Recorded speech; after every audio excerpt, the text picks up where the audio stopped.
Yeah, I thought it was encouraging to read this because we've adopted a similar philosophy for years and years and years now. And what I've been told many times by people is, yeah, I guess that works for smaller, mid-sized companies, but it would never work for larger companies.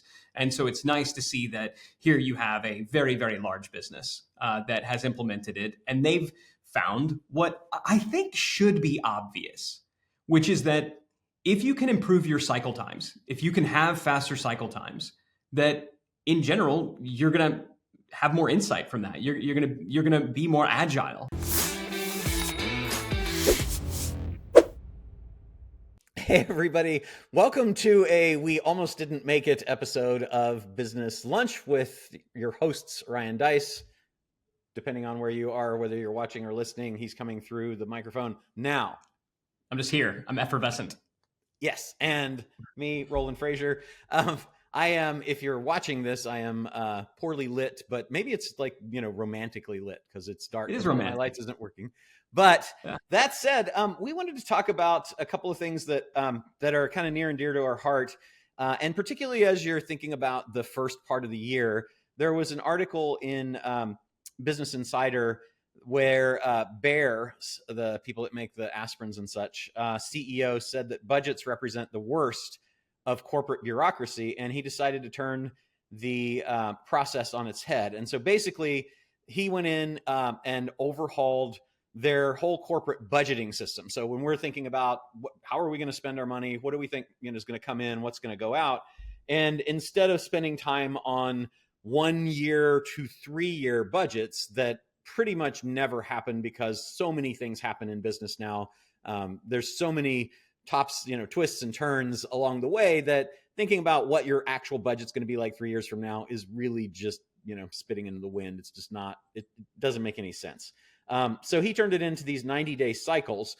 And the goal there was to reduce bureaucracy. And I believe, and as we get into it, I'll give you the rest of it.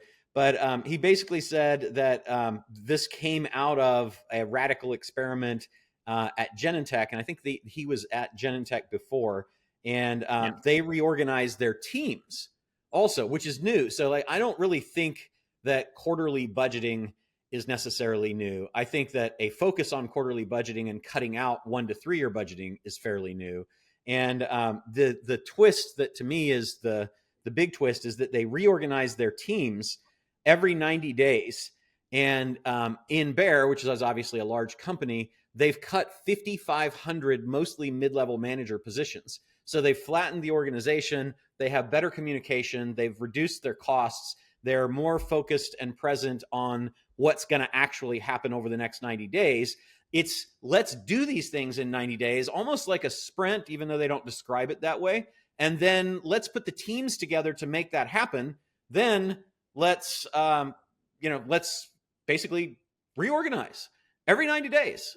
That's a lot of work. And so, Ryan, I know that we've got a process and we kind of have a similar philosophy on the outlook of the time horizon. But in our scalable operating system, we've got a process. You want to, number one, I'd love to hear your thoughts or reaction to that, to what I just said about what he's doing there. And then number two, I'd like to kind of talk about it in the context of how we do planning and, maybe we should change some things up. Maybe we should change our, team reorganization every 90 days or something like that. So your thoughts? Yeah, I thought it was encouraging to read this because we've adopted a similar philosophy for years and years and years now. And what I've been told many times by people is, yeah, I guess that works for smaller, mid-sized companies, but it would never work for larger companies. And so it's nice to see that here you have a very, very large business that has implemented it, and they've found what I think should be obvious, which is that if you can improve your cycle times, if you can have faster cycle times, that in general, you're going to have more insight from that. You're going to be more agile, and that overall should be a good thing. Now, can it lead to more chaos if it's poorly managed? Of course it can. The idea of doing a comprehensive company reorganization every 90 days, I saw that, and that even gave me a little bit of pause. But yeah, this idea of treating the budgeting process as being a 90-day process as opposed to an annual process is something we've been on the record on for, again, for years and years and years. I believe that the annual plan is the worst unit of measurement that there is. I think the annum is a spork. It is too much time to be predictable. It's not enough time to do anything meaningful. So our planning process really starts with let's begin with what is our 3-year target.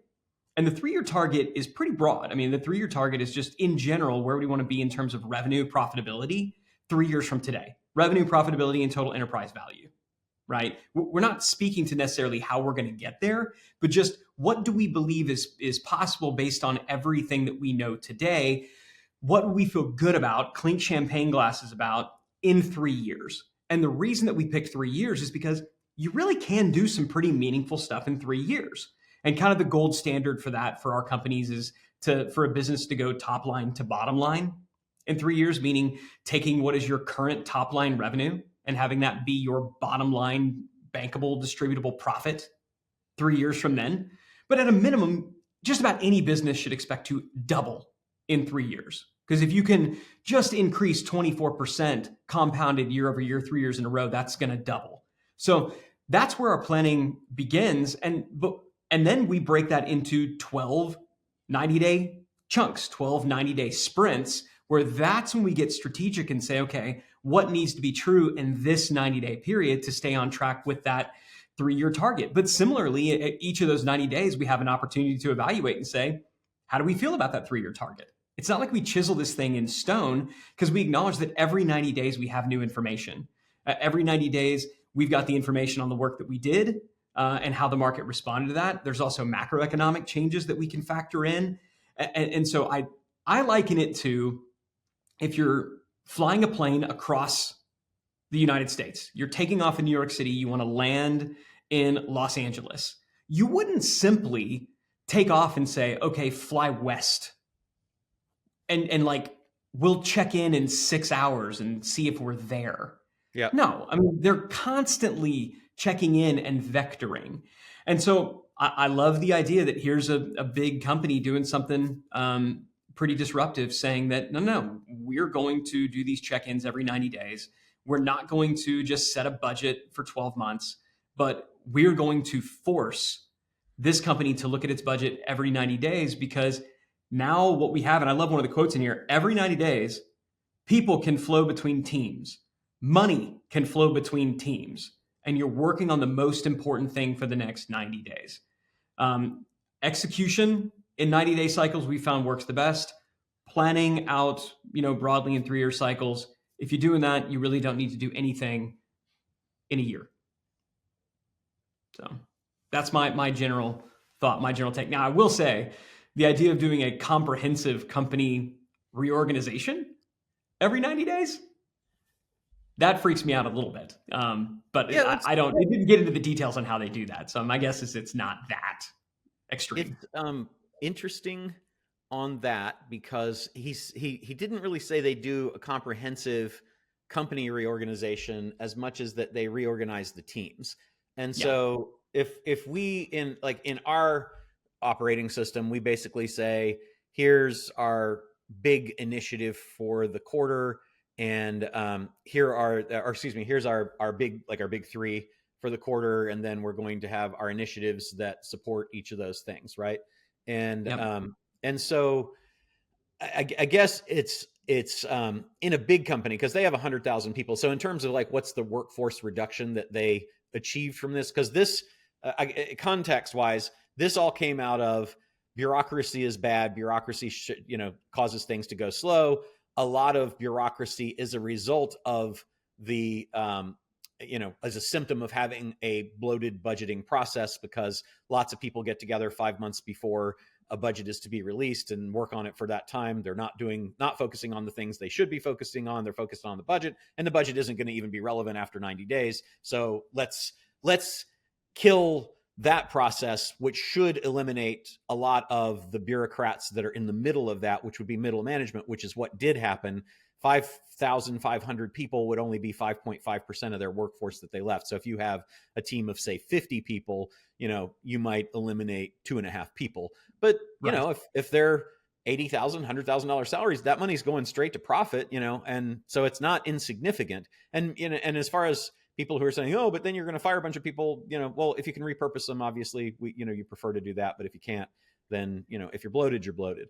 So, so it comes in that context. In his company, it might be more applicable. Like if, at some point, maybe if you're 50 to 100 people in your company, it would make sense that you would be reorganizing these teams as effectively like committees. I mean, really, if you think about it, it's not any different than, the popular bureaucratic thing is a committee. He wouldn't want to use the word committee because committee sounds bureaucratic.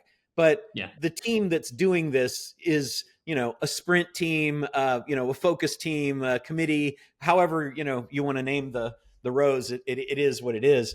But so let's talk about that though. Is it possible? Would it make sense in, what's scalable have 20 employees ish? Yeah. Yeah. Yeah. Call it 20. So a lot of folks that are listening to this, probably don't have 100, most businesses don't have 100 or more employees, certainly not 100,000. So would it be applicable to us? Because I think it definitely works for a big company, because we're going to work on lowering the cost of distribution in Dubai, of which we have distribution teams in 57 countries and, okay, well the people that are working on that, you might pull in an expert from, global distribution, one from logistics, one from, product, and then get those people on a team. But most of us in smaller companies don't really have to worry about that.